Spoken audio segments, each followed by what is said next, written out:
po ba kayo makinig ng salita ng Lord?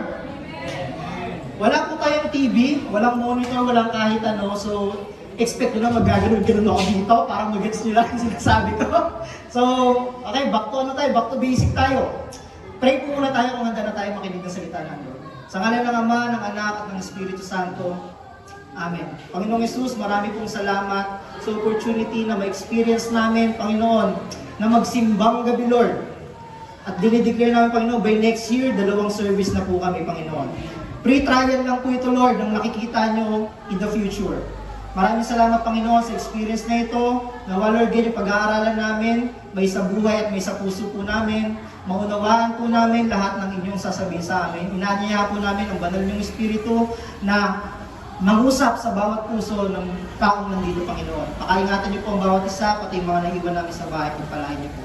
Sa pangalan ni Jesus, natin Diyos ng bahay, doon pa lang mag-i-amen. Amen. Okay? Ang Bible verse po natin, wala talaga ng screen, di ako sanay. Sabi po dito sa John 3:16, hindi ko na siya tinype dun eh. Pwede ba dito sa side na ito, i-reset niyo John 3:16? English, dito naman Bisaya. Ay, Tagalog. English dito sa part na to, dito naman Tagalog. John 3:16 ready? English, John 3:16, 1, 2, 3, go! God so loved. Ang hina, ulit nga. Sabi ko sa inyo, pag ako preacher, dapat nakikipag-participate. Di talaga ako alis dito. John 3:16 English. Sa part na to, yung half na yan, mula kay Mustang, papunta sa likod. John 3:16, 1, 2, 3, go! The word that He gave, that whoever believes in me shall not perish but have everlasting life. Dito naman Tagalog. Dapat mas malakas dito kasi, ano to eh, malakas dito dapat kasi marami to. Narinig mo ba ako sa likod? Okay ba? Malinaw? John 3:16 na Tagalog. Ready? 1, 2, 3, go! Sapagkat ibig ng Diyos sa sanlibutan, kaya ibinigay niya ang kanyang hindi naman sumampalataya. Ang Diyos na gano'n ng buhay. May plus 200 points yung mga nag-recite sa langit. Alam pa ka naman si Lord? Yung mga nag-recite lang, may plus 200 points. So, last week, diniscuss natin yung Jehovah Jireh. Naalala nyo? Last week, pinag-aralan natin si Jehovah Nissi. Last week, pinag-aralan natin si Jehovah Rapha. Sino si Jehovah Jireh? The Lord will provide. Si Lord nagpakilala sa atin bilang provider. Nagpakilala naman na si Jehovah Nissi naman, nagpakilala bilang protector. The Lord is my banner. And si Jehovah Rapha, nagpakilala siya bilang the Lord is our healer. Natatandaan niyo po ba yun? Again, hindi po marami ang Diyos na meron tayo. Maliwanag po ba? Marami lang siya kapamaraanan para ihayag yung kanyang sarili, para hindi naman tayo mabiglang. Kasi hindi mo mako-contain yung kadakilaan ng Lord sa isang salita lang. Marami siyang pamamaraan para ipakilala ang kanyang sarili. Sa panahon ng kakulangan, siya ang iyong Jehovah Jireh. The Lord who provides. Sa panahon ng uncertainty, siya ang iyong Jehovah Nissi. The Lord is your banner. Sa panahon ng kasakitan, siya ang ating Jehovah Rapha. The Lord who heals. At ngayon po magpapakilala sa atin ang ating Diyos bilang Jesus Christ, the God who saves. Sabi niyo nga po, Jesus Christ, the God who saves, o Diyos na nagliligtas. So, sabihin niyo nga po, salvation. Sa Greek word po, ang salitang salvation ay tinatawag na sozo. Sabi niyo, sozo. S-O-Z-O, sozo. Ang ibig sabihin sa English, salvation. Na ang ibig sabihin po nito ng salvation, to save, to rescue, or to deliver. Hindi delivery na, to deliver. Pero ang tanong, to rescue from who? To deliver from what? And to save from what? Saan tayo nililigtas ng ating Diyos? So ito po ang pag-aaral natin ngayong gabi ito. Excited na po ba kayo? Ang lungkot ninyo, simbang gabi talaga, lungkot. Excited na po ba kayo? Pag-aaralan po natin yan. So please makinig tayong lahat ng mabuti kasi as a Christian, we need to know and understand why Jesus, the Son of the Most High God, bumaba mula sa langit para ialay lamang kanyang buhay. Para sa atin. Bumaba mismo ang Panginoong Jesus para ialay ang kanyang buhay para sa'yo, para sa katabi mo, para sa kaibigan mo, para sa pamilya mo. Ginawa ni Jesus yon. Amen po ba? Ibig sabihin, nakitaan ng Diyos ang humanity ng serious problem. May matinding problema ang humanity na walang ibang makapagbibigay ng solusyon kundi ang Diyos lamang. May problema ang humanity na hindi kayang solusyonan ng tao. Diyos lang ang kayang magbigay ng solusyon. Malinaw po ba? Kasi kung kaya po natin solusyonan yung problema ng humanity, edi sana hindi na bumaba si Jesus. Gets? So, ibig sabihin, may problema tayo na kailangan i-deal.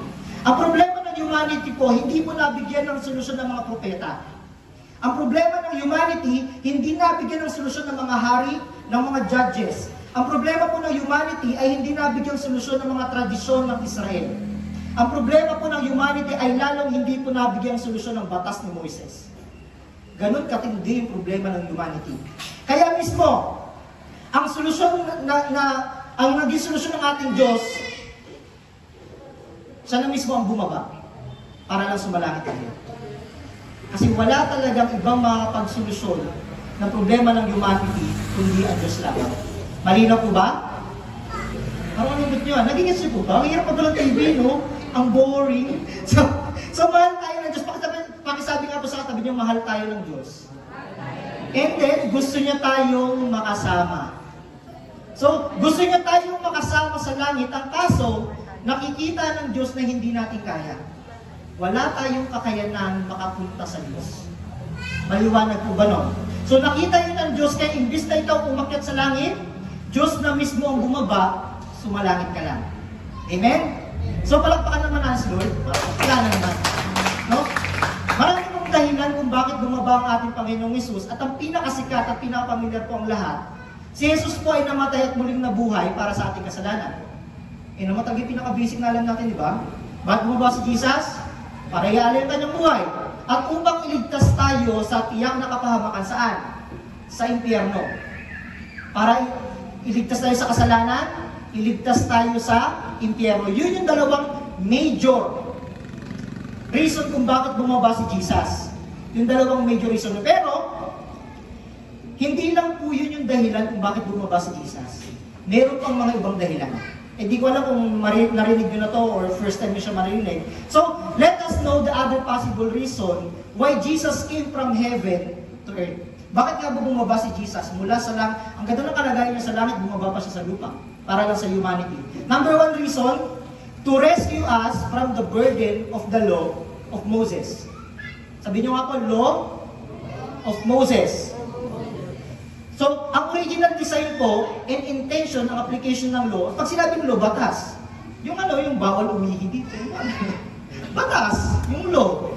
Okay? Yung bawal ka pumatay, bawal ka mangalunya, bawal ka magnakaw, bawal mo gamitin ang pangalan ng Diyos sa walang kabuluhan, igalang mo ang iyong ama at ina, ano pa? Marami pang iba, basta yun. So ang original application, intention ng law, is to teach the tribe of Israel to love God and to love others. Anong purpose ng law? To love God, to love others. Sabi nyo nga po, to love God, and to love others. Yun yung pinaka-main intention ng batas ni Lord.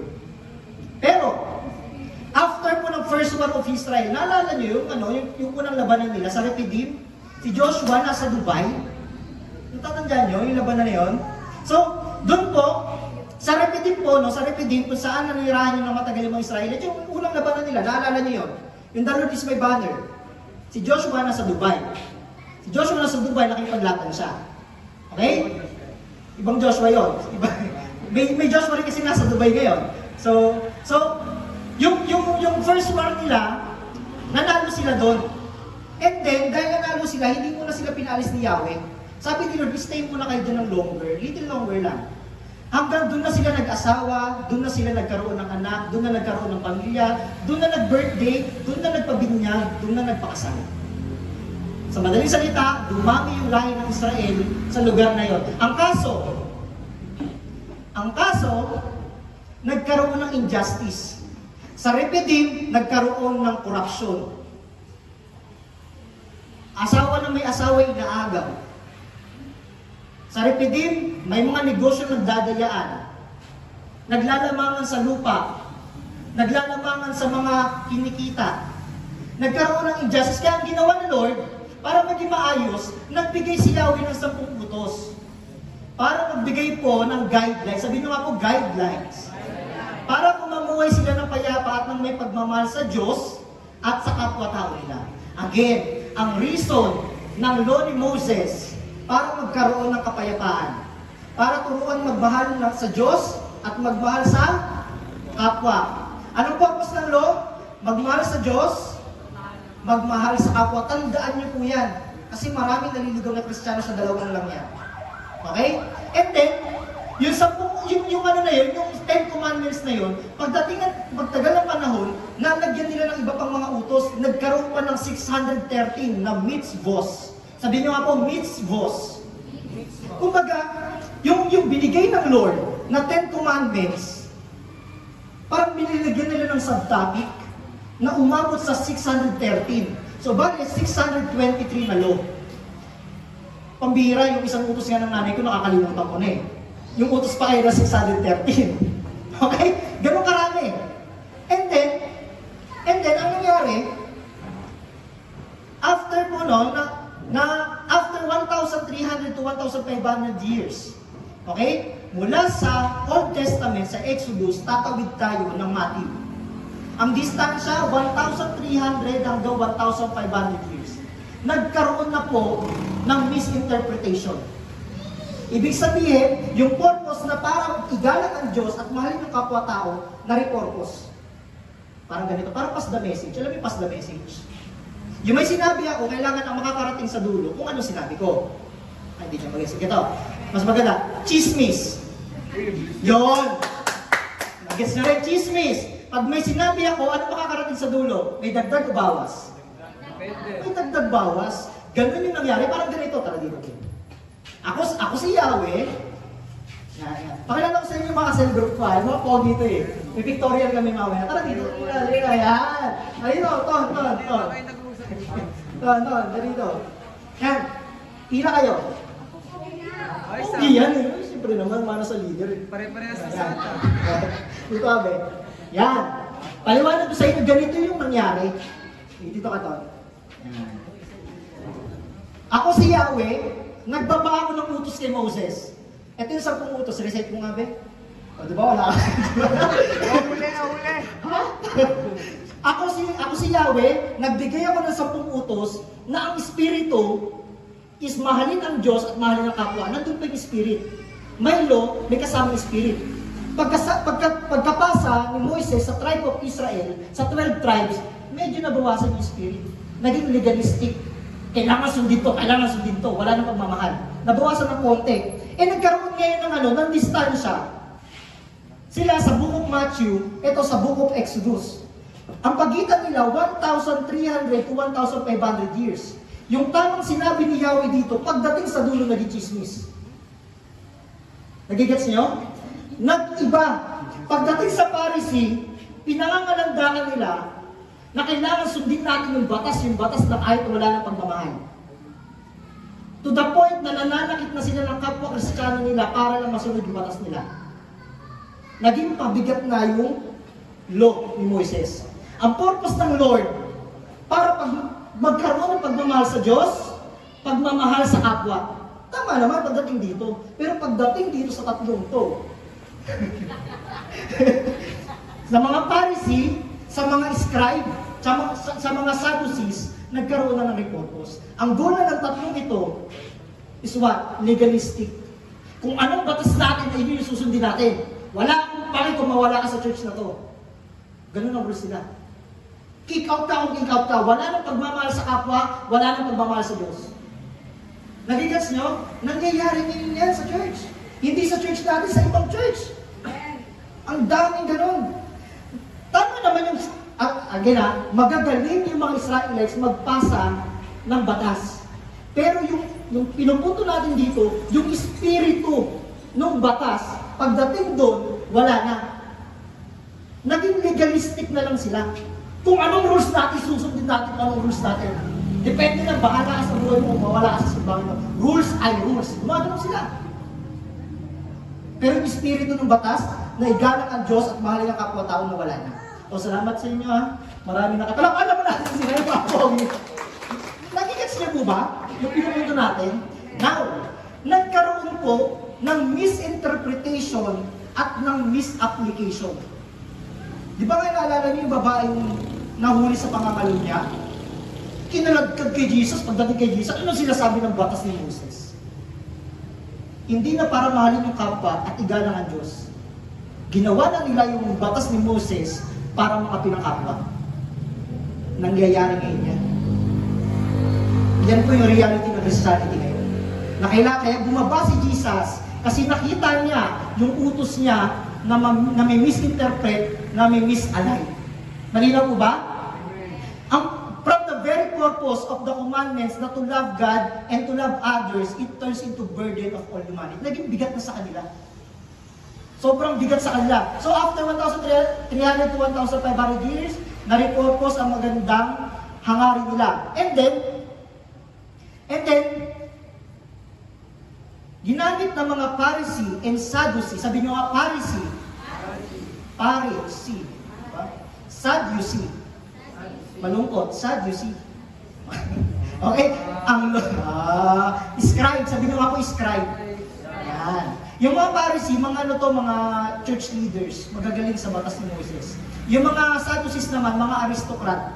Yung mga mayayaman na church leader din. Tapos yung mga scribe, mga lawyer yan ang time nila. Gets? And then, ginamit ng mga Pharisee, Sadducee, scribe, ang law ni Moses para mga outcast. Para mga itsapera, di ka pwede dito. Sabihin nyo nga po, outcast. Pag sinabing outcast, hindi ka pwede sa simbahan ito dahil ganito ka. Mahilig sila mga ganun. Tingnan nyo katabi, mahilig ba mga ganun yan? Hindi ka pilong dito, hindi ka tanggap ng society, hindi ka tanggap ng church. Anong reason? Number 1, physical issue. May problema ka sa katawan mo, hindi ka tanggap ng church. Pangalawa, may mental issue ka, hindi ka tanggap ng church. Different belief, magkaiba tayo ng paniniwala, hindi ka namin tanggap. Iba pala yung pananaw mo sa buhay. Api na lang kita, huwag ka na dito sa church na to. Ganun sila. And then, ginamit ng mga Pharisee and Sadducee ang law to outcast people, imbis na tumulong sa mga may sakit ang ginagawa nila.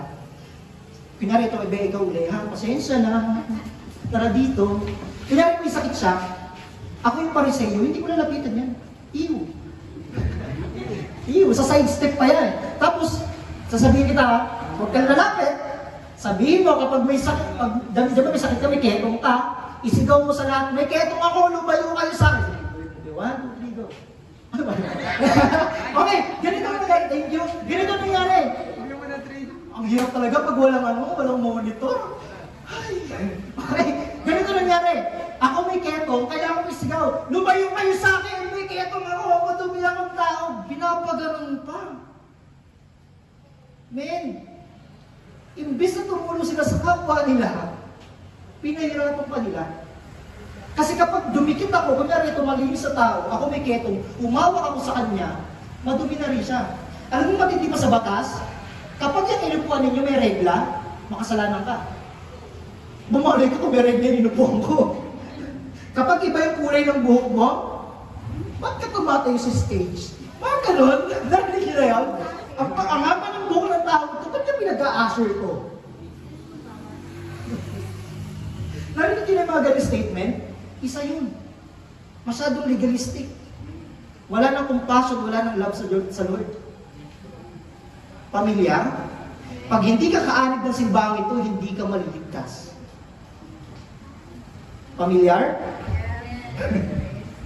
Grabe yung nangyari sa kanila. Palapakan nga natin si Lord kasi ang ginawa ni Jesus, alam mo ang ginawa ni Jesus? Biniligtad niya eh. Jesus came down from heaven to earth to save us from being outcast. So ang ginawa ni Jesus, kung yung mga Pariseo ayaw niyang hawakan yung mga may sakit, ang ginawa ni Jesus kabaliktaran. Hinawakan ni Jesus ang mga tinuturing ng society na marurumi dahil sa kanilang physical condition. Pag may ketong ka, si Jesus lalapit hawakan ka. Gagaling ka. Kapag bawal sa kanila umawak sa patay, ang ginagawa ni Jesus, ahawak sa batang babae. Nalala niyo yung patay na babae na 12 years old? Talina ko! lahat ng ginagawang kaloohan ng mga Pariseo, imbis na tumulong sa kapwa, binalik. Kumbaga, na-repurpose sa pananakit sa kapwa, ang ginawa ni Jesus, ni-repurpose ulit, inalign. Yung maling interpretation, itinama uli ng ating Panginoong Hesus. Ganyan niya tayo kamahal. Parang hindi naman kayo masaya at tinanggap sa Jesus. And then, ang Ten Commandments na na-misapply at na-misinterpret ng mga teachers of the law, itinama ng ating Panginoong Hesus. And then, pakita ko sa inyo kung paano sila pakita ko sa inyo paano sila mga outcast. Ganito, sabi sa Luke chapter 5 verse 29-30. Kung may Bible app kayo or physical Bible, sige makibasa po kayo. Luke chapter 5 verse 29-31. Sabi dito sa 29, si Jesus ay hinandugan ni Levi. So si Levi po, pakilala ko sa inyo si Levi. Sabi niyo po, Levi. Si Levi po isang tax collector. Nagtatrabaho sa government, nagtatrabaho sa BIR. Si Levi. Si Jesus ay hinandugan ni Levi ng isang malaking handaan sa kanyang bahay. So si Levi, pinapunta si Jesus, nagpa-Christmas party. Sino kasama ni Levi? Kasama ni Levi yung mga taga-office mate niya. Kasama ni Levi yung mga kapamilya niya. Now, ganito yung nangyari. Tax collector. Alam mo ang definition ng mga Pharisee sa tax collector, taksil sa bayan. Hindi kayo makarelate, no? Ganito na lang. Contractor.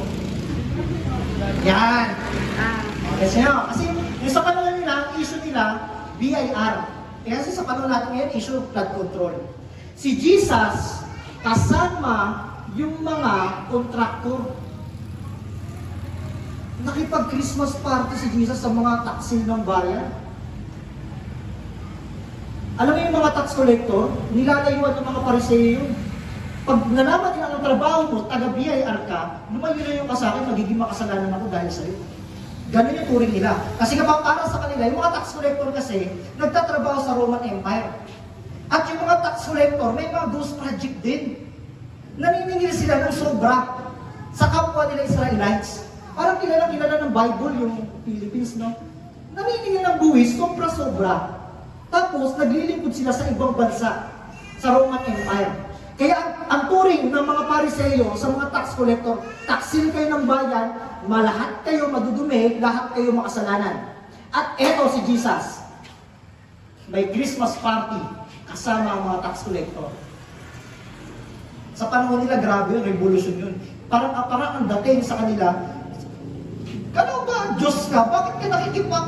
Sabi nila, dahil ng tao to, kala ko ba matuwid to? Ba't nakikisalamuha sa mga tax collector? Ba't nakikisalamuha itong mga to sa taxi ng bayan? And then, may party. Si Jesus, si Levi, kasama yung office mate niya, kasama yung pamilya nila, nagpa-party-party. Kumakain, nagiinuman ng wine. Yes po, umiinom sila ng wine. Huwag kayong magulat kung umiinom sila ng wine, dahil yung wine dati, nakakapagpasigla. Okay? May piyesta, may party. Napadaan ngayon itong mga Pharisee. Eh yung mga Pharisee pa naman, grupo yan. Kapag dumaan niya sila, ganun yung grupo yan. Gaganon-ganon talaga sila. Tapos, natingin nila, may tugtugan. Alam niyo yung mga hindi invited sa birthday yan? Yung mga gumagano. Nagtitingin na, bakit ang ingay ng lugar na yun? Pagkatingin, nandun si Jesus. Ayun. Ngayon, dahil nakita niya si Jesus, kilala nila si Jesus. Ito yung nagsiself-proclaim na Diyos daw siya. Tapos, ang kasama mga tax collector, sinungaling ito. Ngayon, gumawa ng GC. Siyempre sa GC, group circle ba? Sa GC, gumawa sila, nakipagpulong. Alam niyo si Jesus, kasama yung mga tax collector, bubulong-bulungan niya ito. Yung mga Pharisee, gumawa sila ng GC na wala si Jesus. Kasi masarap pag-usapan sa GC, yung wala doon. Okay? So gumawa sila ng grupo nila na pinagplanuhan nila, paano natin sisira itong tao to? Ang bihira to, nagsiself-proclaim siya na anak siya ng Diyos, tapos ngayon, kumakain kasama yung mga tax collector. Again, yung batas ng mga Pariseo, gusto nilang i-impose sa lawmaker. Sinong gumawa ng batas? Si Jesus. Gusto nilang i-impose. Hindi para i-glorify si Jesus. Again, si Jesus ba ay Diyos? Ngayon, anong purpose ulit ng law? To love God, to love others. Ngayon, hinuhusgahan nila si Jesus. Labing ba sa Diyos ang ginagawa nila? Hindi. Now, hinuhusgahan nila yung mga tax collector na kasama ni Jesus. Labing ba sa kapwa yung ginagawa nila? Hindi rin. Ganun katindi sila. Yung very purpose ng ating Panginoong Jesus na magkaroon ng pagmamahal sa Diyos at sa kapwa, nire-purpose talaga nila ng matindi. And then, si Jesus, ito na, nawala na ako, sorry ha. So, napansin naman pala sa iyo, alam mo tungkol batas ng Diyos, okay? So, ito na. Napansin ko sa mga Pariseo, kung sino pa yung maraming alam sa batas ng Diyos, pansin mo, sila pa yung mga judgmental. Ang lakas manghusga, eh. Kung sino pa yung maraming Bible verse, grabe yung Bible niya halos pinirmahan na ni Jesus. Ang daming Bible quotes. Sila pa yung mahilig bang outcast. Ay, sabi ng Lord kasi dito sa nabasa ko, lumayo daw ako sa kasalanan. Gumagawa ng kasalanan to, hindi na tayo friend. Nawala na yung espiritu ng pagmamahal. Nagigas niyo po ba? And then, yung mga Pariseo, ito yung mga malalakas magreklamo eh. Malakas manilip ng buhay na may buhay. Lagi niya sisilipin talaga kung anong ginagawa mo. Lagi niyang didikta, mali yung ginagawa mo. Naku, pa-preach pa yan. Napakayabang ng bata yan eh. Naku, ano pa yan? Yung song leader, alam ko yung background ng buhay niya. Bakit kumakanta yan? Alam ko yung mga musician na yun, no? Pag wala sa church yan, alam ko yung buhay ng mga yan eh. Bakit nasa stage yan? Well, sir, hindi po kami nag-work sa Lord para papurihan kayo. Ginagawa namin yung ministry namin para papurihan namin Diyos. Maliwanag po ba yun?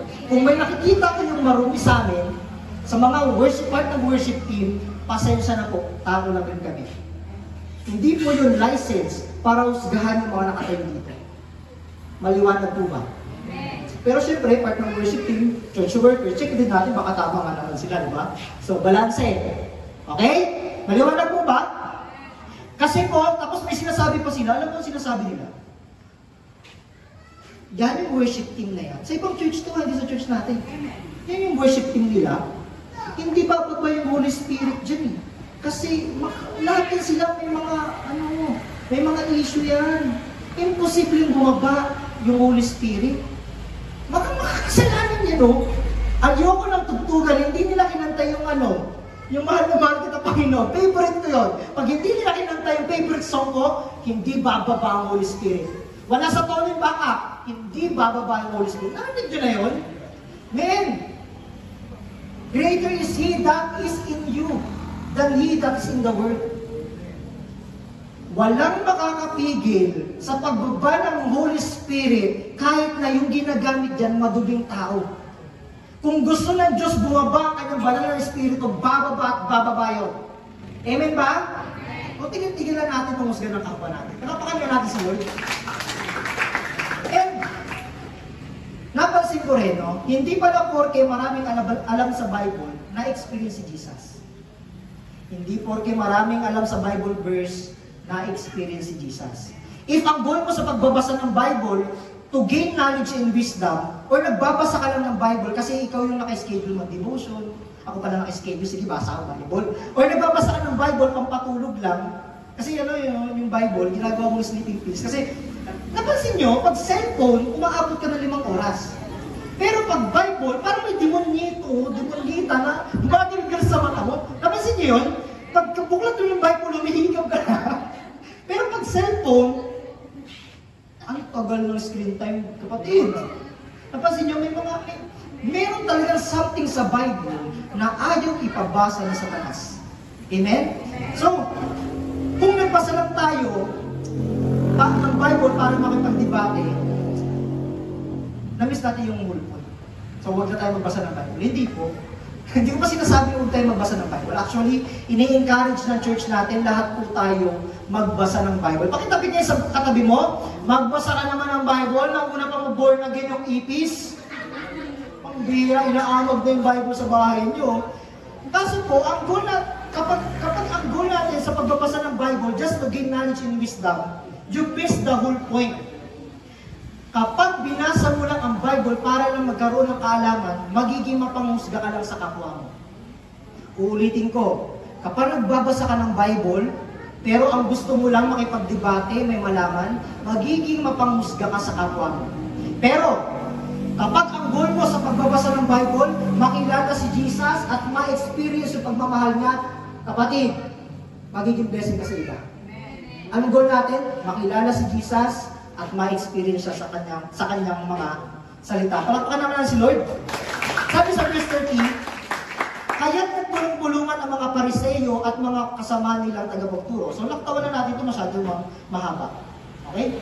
And then, pangatlo na reason kung bakit si Jesus bumaba dito sa lupa to end the cycle of needless sacrifice. Para tapusin yung walang sawang pag-aalay ng mga hayop. Okay? Bukod sa misinterpretation at misapplication na nangyari sa commandment, na misinterpret nila at na misapply nila, nagkaroon din po ng misuse sa sacrifice at tradition ng people of Israel. Sabihin nga po, sacrifice. So, ang sacrifice po, ito yung every time na magkakasala ka, kailangan mong mag-offer. Ang kabayaran ng kasalanan ay kamatayan. So, ang ginagawa ng mga people of Israel, para mabayaran yung kasalanan mo, kailangan mong pumatay ng hayop. Malinaw? Ganun yung dati, yung rules nila pagdating sa salvation. Kailangan, gusto mong maging malinis sa harapan ng Lord, pumatay ka. Ngayon, napakaraming activity. Ito yung mga activity na makinig po kayo ha. Number 1, grain offering, peace offering, sin offering, guilt offering. Meron pang burnt offering, meron pang annual, meron pang every other 3 months. May mga ganun sila mga ambagan sa church. Tapos, mga hayop yung mga tupa, mga kambing. So, ang pinakamahal doon, yung alam niyo yung bull, toro. Magkano na kaya ngayon yun? Nasa 100,000, no? Nagpas pa yung basta mga toro. So, kapag ikaw po, part ng upper class, ang kailangan mong ialay, yung mga mahal, yung mga toro. Kapag kasama ka sa middle class, kumikita ka ng around 15,000, so 30,000, pwede na kahit tupa kambing. At kapag naman ikaw ay part ng akap, ng 4-piece, pwede na kahit kalapate. Okay?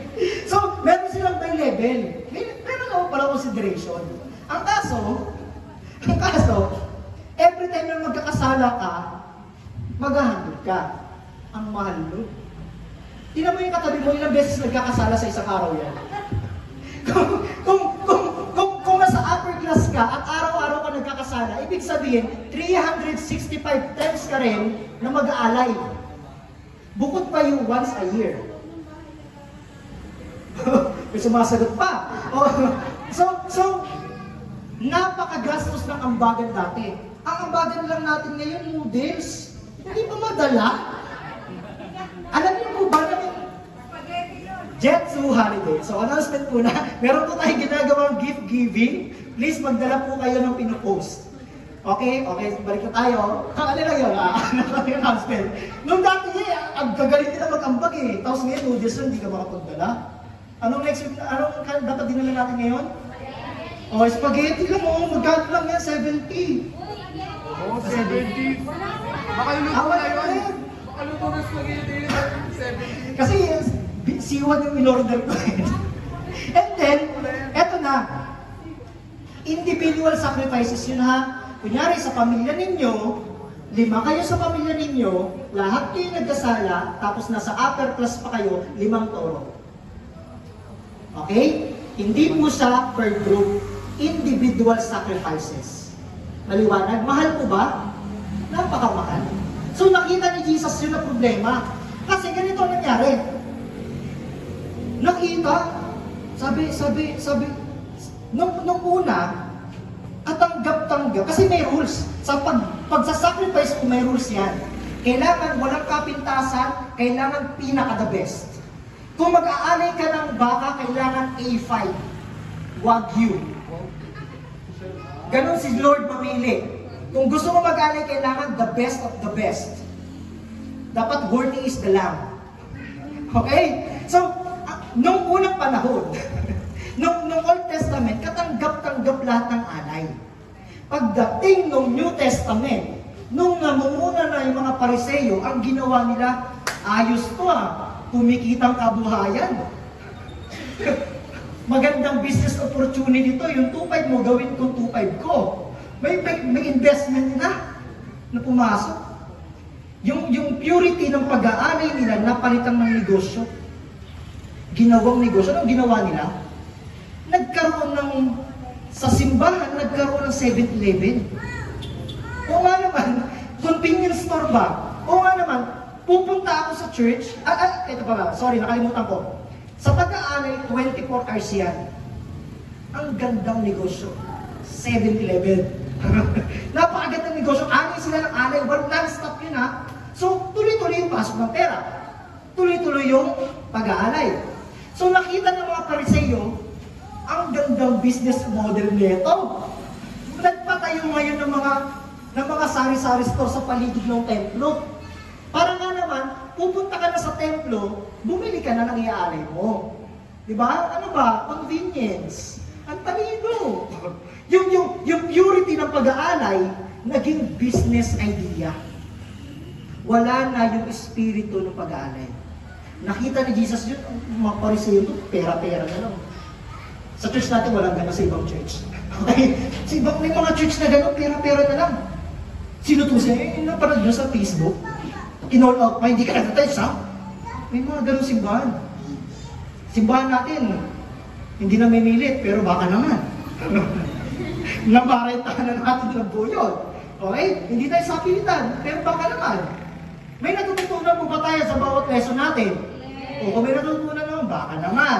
Mapakatabi kayo katabi mo, sabi baka naman, pakain tayo sa offering lang Nung panahon nila, napaka-pure ng pag-aalay. Napaka-pure. Tinatanggap talaga ng ating Panginoong Isus, ay ng ating ni Yahweh, yung lahat ng kanilang inaalay.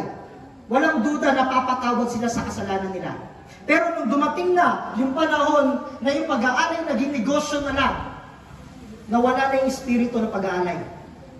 Lahat for the show na lang. Lahat for the program na lang. Lahat para sa pera na lang. Ganun po yung nangyari nun. Nakita ni Jesus na nagkaroon ng problema yung humanity pagdating sa sacrifices. Yung salvation na binibigay ng Diyos na libre, ginawang business model. Nakita ni Jesus yun. Kaya nung si Jesus pumunta sa Jerusalem, alam mo ginawa ni Jesus? Si Jesus, sakay-sakay siya ng donkey. Sakay-sakay na ng donkey. Bumaba ngayon, sino pwede maging donkey? Tara di.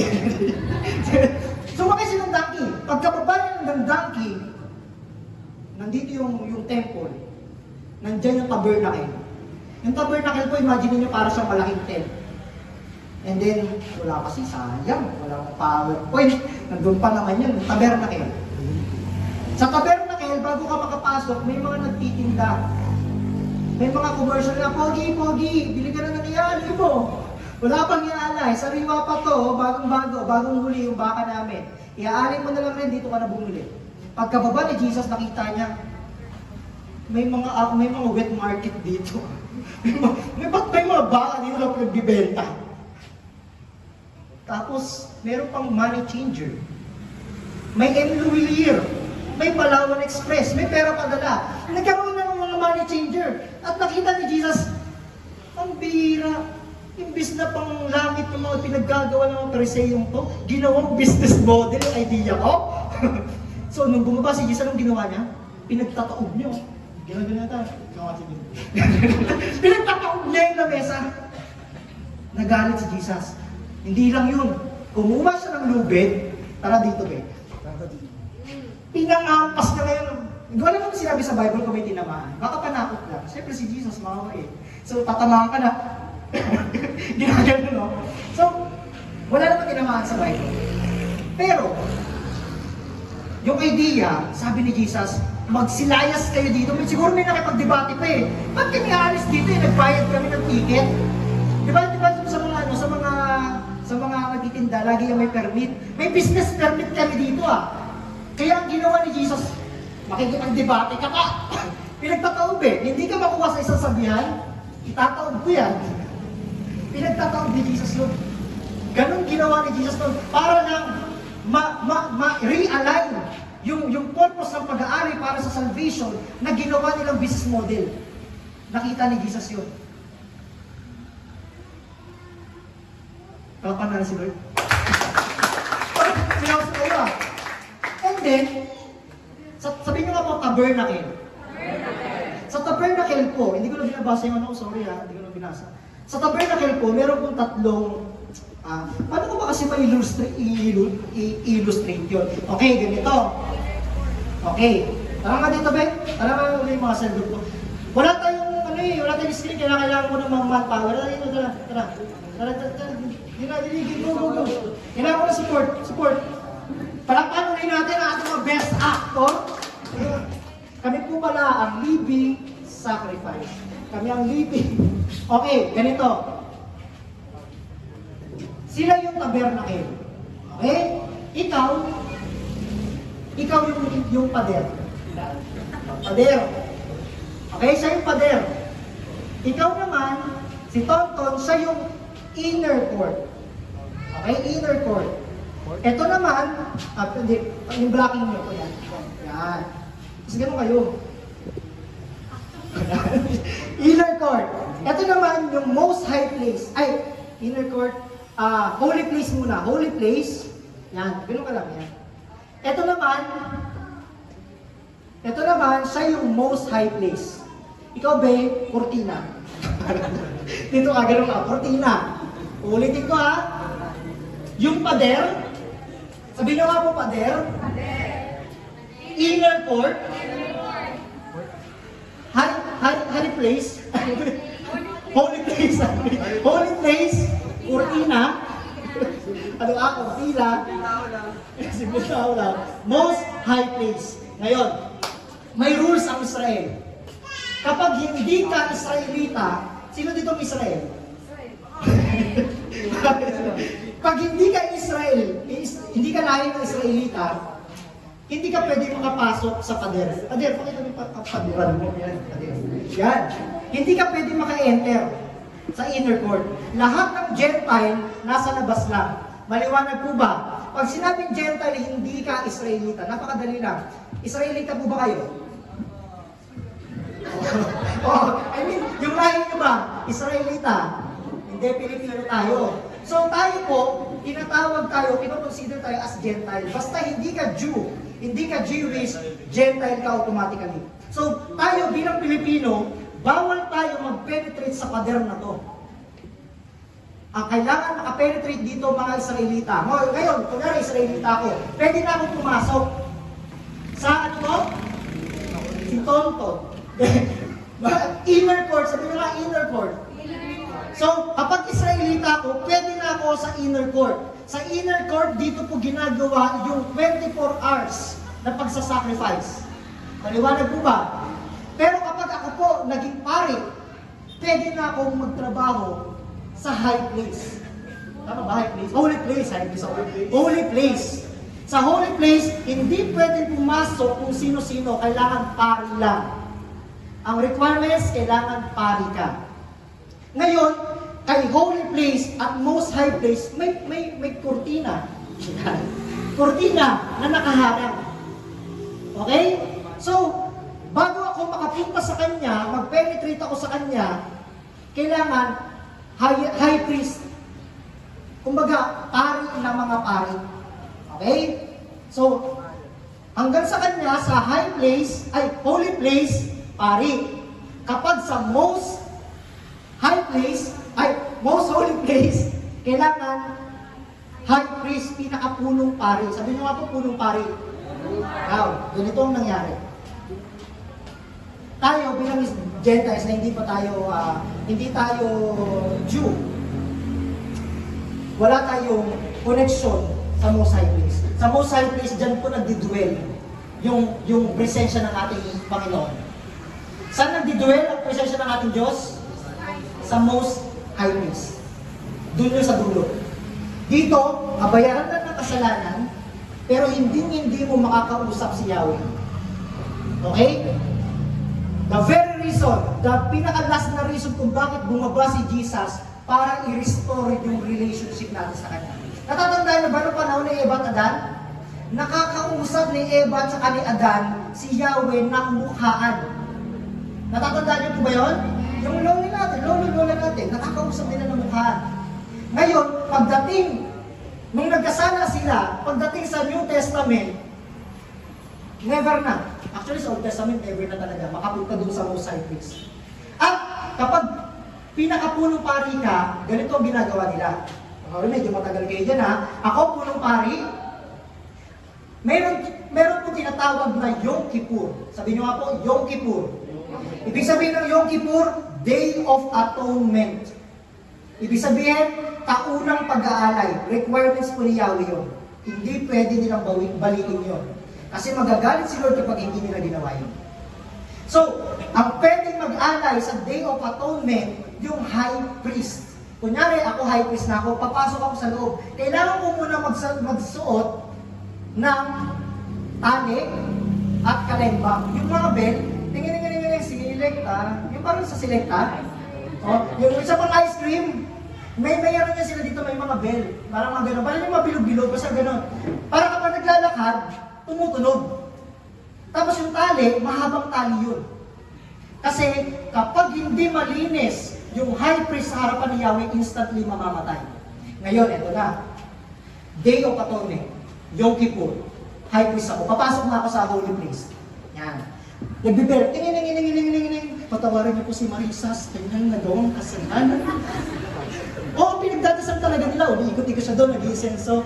So, nag-aalay, nag-pray, nag-worship. Patawarin niyo po ang Diyos. PK ko nasa second floor na po sila. Ibalik niyo po sa first floor. Ang init. Nag-pray yung high priest. And then, kapag biglang may malakas na bell, boogs. Tapos nawala na ng sound.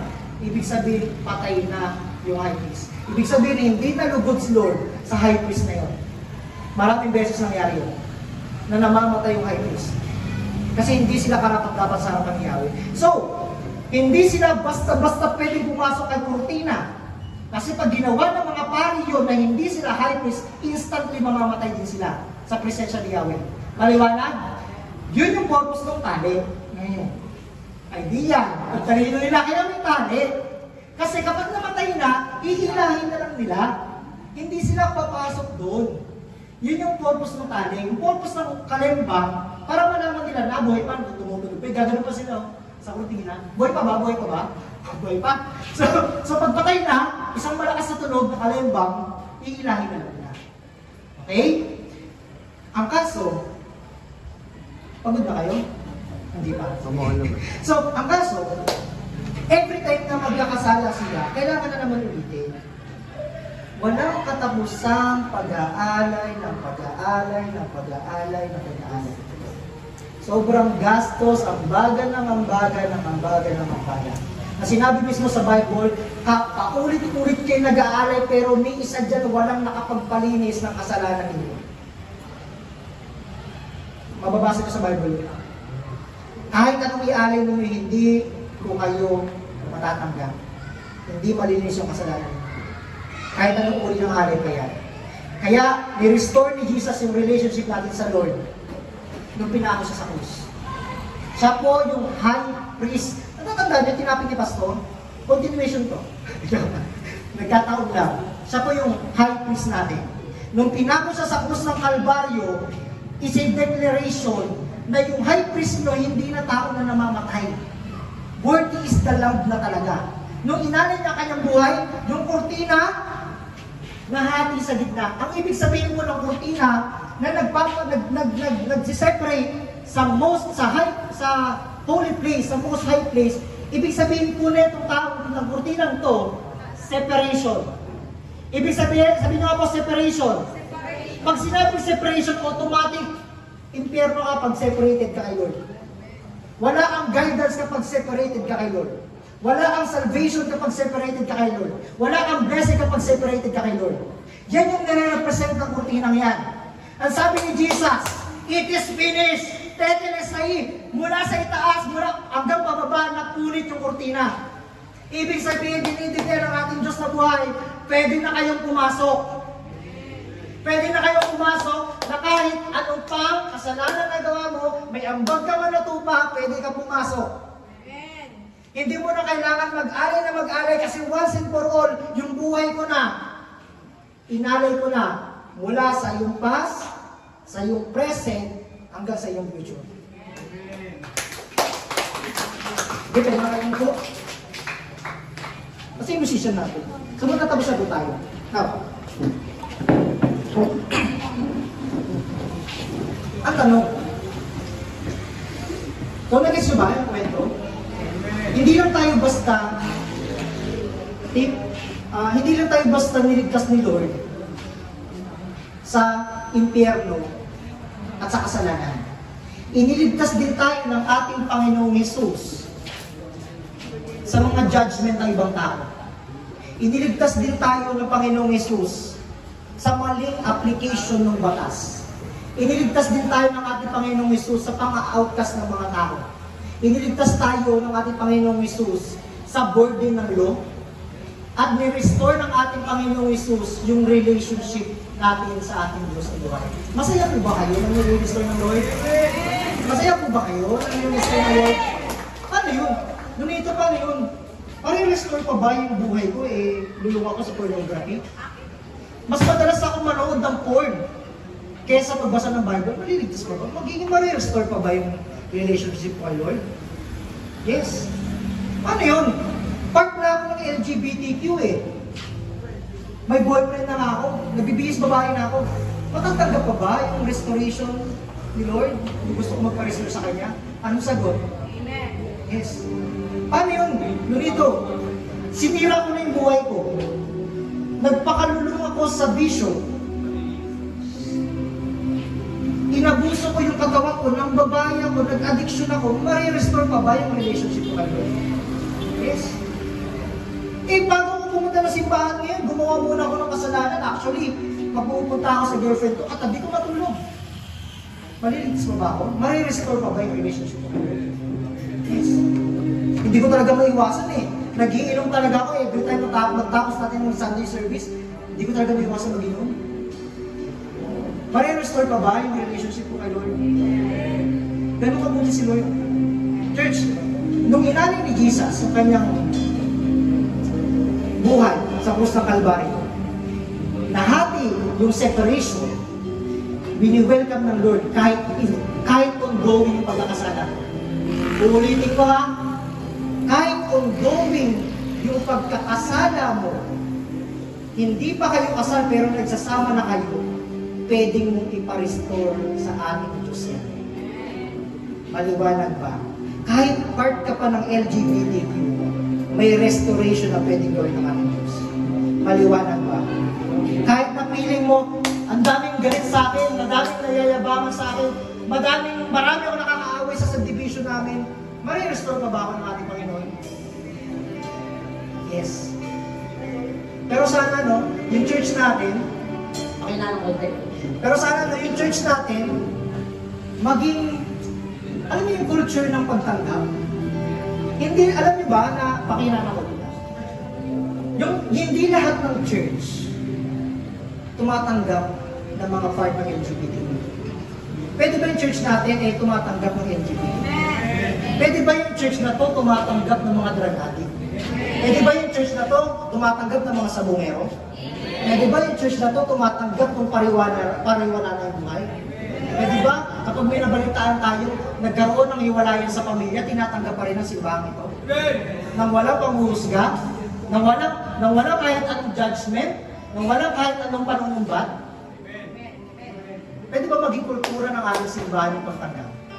Ano po nangyari sila? Kasi nung bakit ka manghusga ng kapwa mo? Di ba, tinanggap ka lang rin naman ni Jesus nung panahon madumi ka? Tapos ngayon, may gustong lumapit kay Lord. Kung natin yung karapatan para tignan. Amen ba? Malinaw po ba ang kultura ng simbahan natin ng pagtanggap? Let us pray. Lord, maraming salamat, Panginoon, na malinaw na sa amin, Lord God, kung bakit ka bumaba sa lupa, Panginoon. Na hindi lang basta iligtas kami sa pagkakasala, iligtas kami sa tiyak na kamatayan, Lord God. Because Lord, iniligtas mo kami sa mga outcasts. Niligtas mo kami, Panginoon, sa mga batas na unlawful, hindi loving, hindi loving sa iyo, Lord, hindi loving sa mga kapwa namin, Panginoon. Panginoon Jesus, humihingi kami ng kapatawaran, Lord God, na kung minsan sa buhay namin, naging mga pariseo din kami, naging legalistic din kami, naging mapamusga rin kami sa kapwa namin na hindi namin sila pinakitaan ng pagmamahal. Lord, humihingi kami ng kapatawaran, Panginoon, kung naging kasangkapan kami ng Satanas, napigilan yung mga taong gustong lumapit sa iyo, Panginoon. Lord, humihingi kami ng kapatawaran, Lord God, sa mga misinterpretation ng mga batas ng simbahan, ang batas ni Moses, Panginoon, na hindi na namin nakapakita yung totoong purpose na to love God and to love others. Lord, bigyan niyo kami, Panginoong Jesus, ng attitude ng pagtanggap, Lord God. Kahit na hindi kami karapat-dapat, Lord God, na pag-ukulan na kabag at wagas mong pagsinta, Lord God. Habang walang kakayanan na suklihan ka ng mabuti sa lahat mong ginawa. Yakap mo o sa akin. Ibig mo o di alam umasan.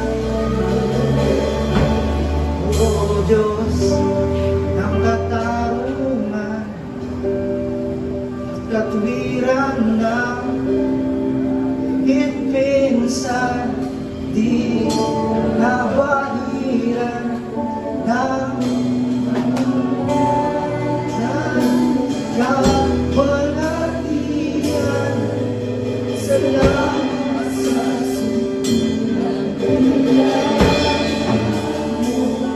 O Diyos ng pag-ibig na masalamat pa sa akin mo magkakasala. Higit pa sa buhay ko, salamat sa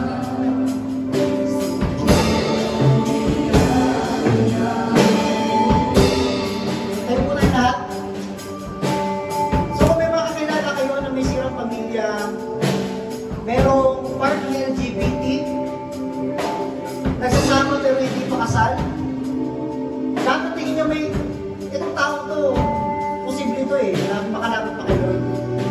Bibigyan ko ng 10 seconds, ipag-pray nyo sila na makipag-restore sila ng relationship natin.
pag-aaralan namin ng salita, Panginoon.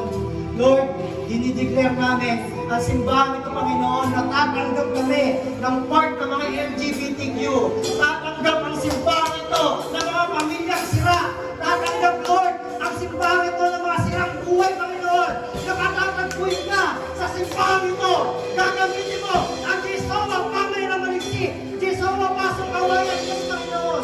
Na para mag-restore ng buhay, para maglapit sa iyong pangalan, Panginoon. Lord, Holy Spirit, anoint us na mag-invite ng mga tao, Lord. Lord, anoint our church, Panginoon, na maging tanggap sa lipunan ang mga hindi nilatanggap sa lipunan, Lord God. Dinideclare namin, Panginoon, na ang simbahan ito magiging tahanan ng mga makasasalanan, Panginoon.